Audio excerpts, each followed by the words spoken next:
Hey guys, welcome to another solo sortie. Today's sortie is mobile defense and the condition is enemy physical enhancement. So for this sortie we're going to be using Limbo. So I think Limbo is the best frame for mobile defense if you are not against Corpus or anything with a nullifier bubble. That is because of his 2 and his 4.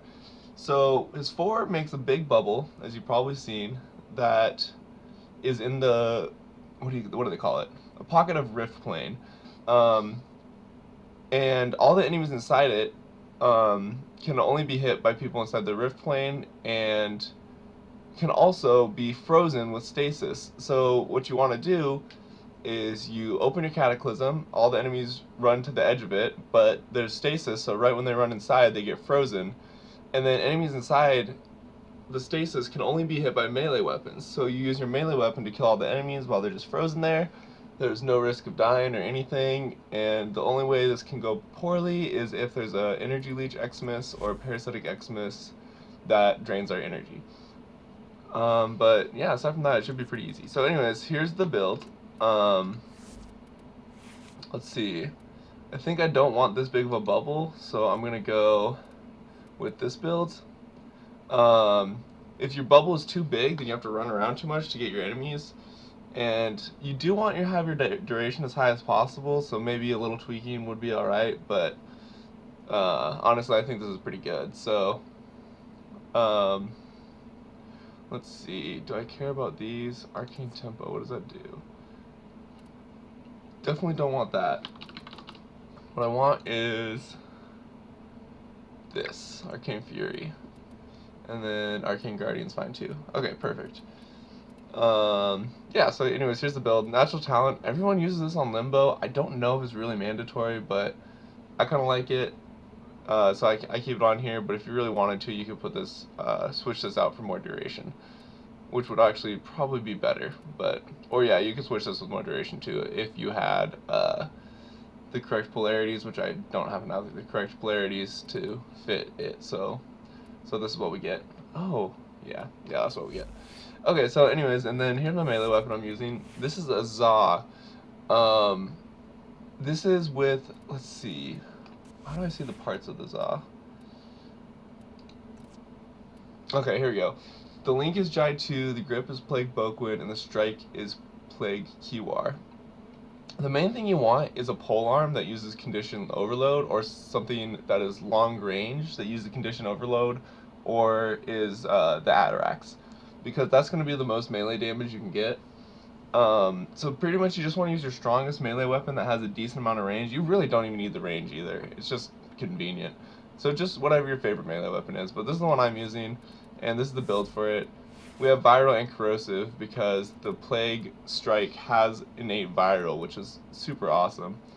And then we have Exodia Epidemic on there.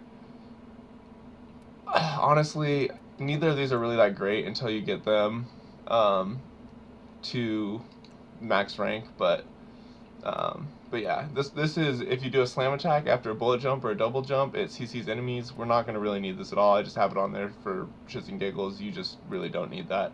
But yeah, so you're just going to use your strongest melee weapon and Limbo with high duration builds. And then honestly, I just have these on because I'm leveling them and they look cool with Limbo. I mean, look at that. But yeah, you don't need them. So let's get on into it. So one thing that you want to keep in mind with Limbo is that he is extremely weak when he is not inside his bubble or in the rift. So what you want to do is pick up the thing while you're not in the rift, because if you're in the rift, then you can't pick it up. But if you're not in the rift, then you can pick it up. And then you can switch into the rift, so now I'm invulnerable, unless something else is in the rift, which none of the enemies can be on their own. So yeah, you're invulnerable. Yeah, and then also once he's in the rift, he just regenerates his energy, which is really nice, so you can see my energy is just going up. That's why we have no efficiency on it, because it's just not a problem with Limbo. But yeah, so what we're going to do is you kind of aim your 4th ability at like where you want the center of it to be, and then use your 2nd ability to freeze them, and then we can put our thing in. Then we can put the thing in. Then we can. Okay, so we can't put the thing in this stasis, so we gotta kill it for a second. Then we can do this. Alright. And then we just pull out our melee weapon. So it's our primary, so our combo counters just start stacking. And then just start going to town on these enemies. And this Za just cuts through the enemies like butter, but like, I know the Legion would perform really similarly. The Atarax, Spin to Win Atarax would work really well too, which is a build where you just pretty much use Maiming Strike or a Ribbon that has the Maiming Strike passive, and you just slide attack all day to get a bunch of crits. And since it has high slash, you get a bunch of critical slash procs. There's a lot of good melee weapons that can do this. And the only thing that will pop our bubble is a nullifier, or if there's too many enemies inside the bubble. I don't know how many objects you could have inside the bubble, but if you start shooting your gun, those bullets will freeze in midair, and they will be inside the bubble too, and that adds to the max. So once you get to a max amount of objects inside the bubble, it will pop.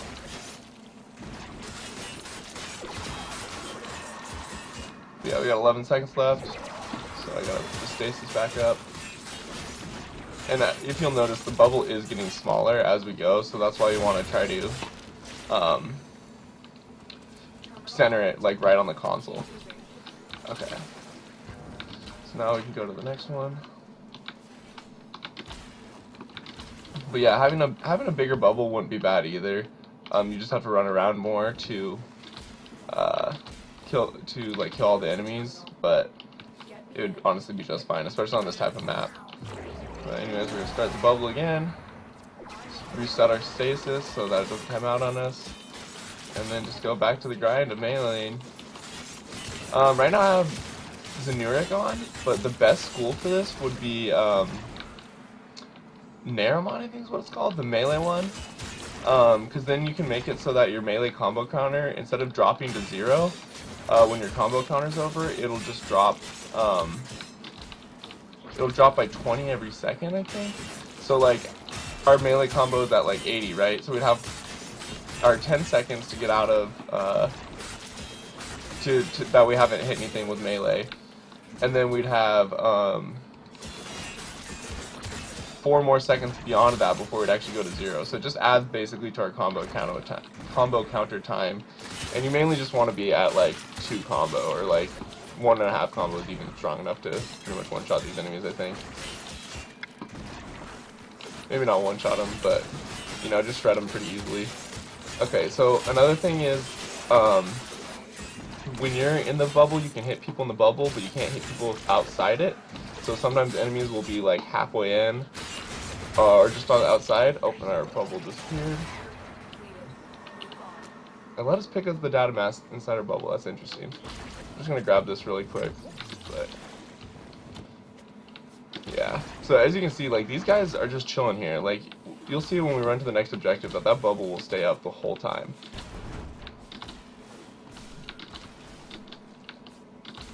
It's really unlikely that there will be enough enemies to actually pop it. But anyways, we'll pop it on our own, restart it here, and then start our stasis again. We just need a little bit more duration to do this perfectly, but what we would ideally want to do is have our bubble's duration be longer than the time it takes to do this mission. So we're at 52 seconds, but this ends at 50. You see, it's like a couple seconds off, so we just want a tiny bit more duration, ideally. But anyways, I'm just going to restart it, and then show you that we can just run to the finish now. Like, if we know where that is, there's nothing stopping us from just going there and waiting for the time to be over. I don't actually know where the finish is, so... Oh yeah, it's just right over here. So that's why Limbo's so good for this. He's like the... Oh shit. Except for I just fucked myself by falling off the ledge. So I'm probably going to lose because I just fell off the edge there. If you fall off the edge, all of your active abilities get deactivated. So my ability to stop all these guys got turned off. So anyways, but you get the idea. As long as you don't fall off the edge, you can just run to the end and wait for the time to be over. Because all the enemies will just be frozen inside. Unfortunately, it was infested, so they didn't kill the target fast enough, I was able to get back there in time. But yeah, it didn't really change much anyways. The end was really close to us. But if you're really trying to speed run, that's what you do. But anyways, thanks for watching. I hope you guys have a good day.